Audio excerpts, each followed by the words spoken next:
Hey, this is Rick from For Community, creating community spaces so you can connect with others and also with God. A trainer has put me on a diet plan. I mean, she couldn't force me to do this. I actually asked for this. And it's hard. Eating for the sake of nutrition is just no fun. I prefer eating for the sake of sugar. So, one step at a time, I'm cleaning up the food that I eat by limiting the bad stuff and replacing it with the good stuff, which apparently is not sugar. A lot of protein, a lot of vegetables. I'm not going to lie. I really miss sugar. This video is based on my interpretation of 1 Peter chapter 1 verses 13 to 17. It has nothing to do with sugar and dieting, but it does have something to do with us cleaning up our lifestyles and getting back on track. 1 Peter chapter 1 verses 13 to 17. So prepare your minds for action and exercise self-control. Put all your hope in the gracious salvation that will come to you when Jesus Christ is revealed to the world. So you must live as God's obedient children. Don't slip back into your old ways of living to satisfy your own desires. You didn't know any better then, but now you must be holy in everything you do, just as God, who chose you, is holy. For the scriptures say, you must be holy because I am holy. And remember that the Heavenly Father to whom you pray has no favorites. He will judge or reward you according to what you do. So you must live in reverent fear of Him during your time here as temporary residents. Here's the question I'm going to ask throughout this video and the whole point of the video. What is one thing about yourself that you need to clean up today? Similarly to dieting to get healthy, living as a Jesus follower requires some transitions to get healthy because we don't start from a place of being healthy. Before we started following Jesus, we did whatever we wanted to. And that was a lot of unhealthy behavior. There was a lot of behavior that hurt others and also hurt ourselves. After, though, when we begin to follow Jesus, we need to clean that up a bit. Namely, we need to start living a holy life. So let's talk about that. Here are 3 points around the idea of cleaning up to live a holy life. My first point is this: the command is to live like God. What are we supposed to be doing in the present as Jesus followers? The command is to live like God. The text says, now you must be holy in everything you do, just as God who chose you is holy. For the scriptures say, you must be holy because I am holy. So I am not going to try to take the edge off this. I mean, to me, this sounds like a really big deal. And I think that it is a really big deal. And I think it's also very problematic because I am not holy. But there's enough commentaries to give all of us an idea of what's going on here.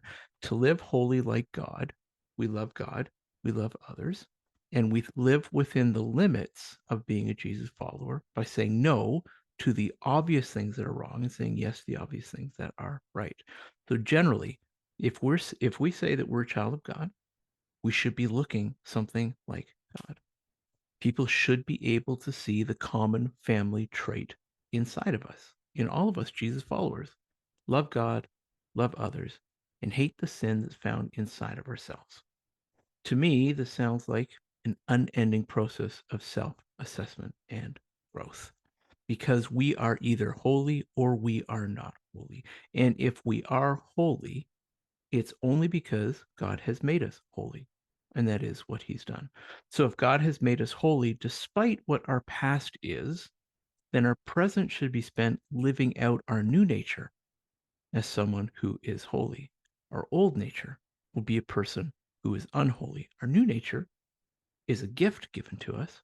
We are a person who is holy. And that's going to take some work to live up to that kind of expectation, to live up to the call of all of the family members. The problem that we're faced with right now, based on this call of being holy, is our past, our heart, and our mind. The text says, so prepare your minds for action and exercise self-control. Put all your hope in the gracious salvation that will come to you when Jesus Christ is revealed to the world. So you must live as God's obedient children. Don't slip back into your old ways of living to satisfy your own desires. You didn't know any better then. Before we look at the action item that we're given here, let's look at the challenge. If we're Jesus followers, then we've been made holy by our faith in Jesus, but we've got an unholy past, and that unholy past fights this to stay alive. It can be very easy to slip back into our old ways. It can be very easy to surrender to the desires that dishonor God and dishonor others. But we know better now. There are things about our old nature as unholy, as living in a way that we wanted to. There are things that are still holding on to us that don't belong to us anymore. Those old things that are still holding on and fighting against the connection we have with God, they steal our joy, they rob us of the life of freedom that we want to be living, and they threaten our new identity as children of God, part of God's holy family and also holy. So we're told to prepare our minds for action. And that could be something like this. We figure out what's going on with us. We figure out what change we need to make to shake it off. And then we keep on moving forward. It's a simple, normal assessment of ourselves. I know it's not completely easy. I think this is about consistent baby steps heading toward a life of holiness, which, by the way, is unattainable on our own. It's totally a work of grace as we receive the gift of holiness and then partner with God to live up to the relationship that we've been accepted into. And it's really important work, too. This is why it's really important work. Our future includes accountability to God. The text says, and remember that the Heavenly Father to whom you pray has no favorites. He will judge or reward you according to what you do. So you must live in reverent fear of him during your time here as temporary residents. This part right here is completely sobering for me.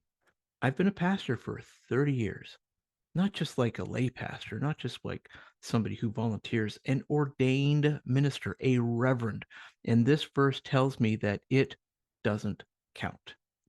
God has no favorites. If I'm robbing banks and cheating my neighbors, no title is going to protect me from accountability. And this is a big deal here. We're all going to be held accountable. I mean, I'm very thankful for Jesus' death and resurrection and the free gift of forgiveness and grace and my adoption into God's family as one of his children. That's all wonderful. I stand on grace. I don't stand under grace, as though grace is this umbrella over top of me, protecting me from all of my actions that I do right now, so I have no accountability. I don't stand under grace as though it's an umbrella blinding God's eyes from what I do. That's not true. I stand on grace. I'm accountable all the time. All of us will be held accountable. So this is very important work. So here's my point for this text and for this video. Knowing that we're heading toward being held accountable to God for the life that we live, I wonder if we can ask ourselves right now, what is one thing about ourselves that we need to clean up today? Living a life of holiness is an ongoing process. We're not earning holiness. We're living in thankfulness for the gift of holiness that's been given to us and living in a way that matches the family trait of holiness, loving God, loving others, and hating the sin that we do. So what about you? What's one thing that you need to do to clean up about yourself today? That's it from me to you for now. Would you please like? Would you please share? Would you please subscribe? Would you also please ask for the link? Looking forward to connect this Sunday at 6 o'clock and to see what your interpretation is. Looking forward to the great discussion that we usually have for community, creating community spaces so you can connect with others and also with God.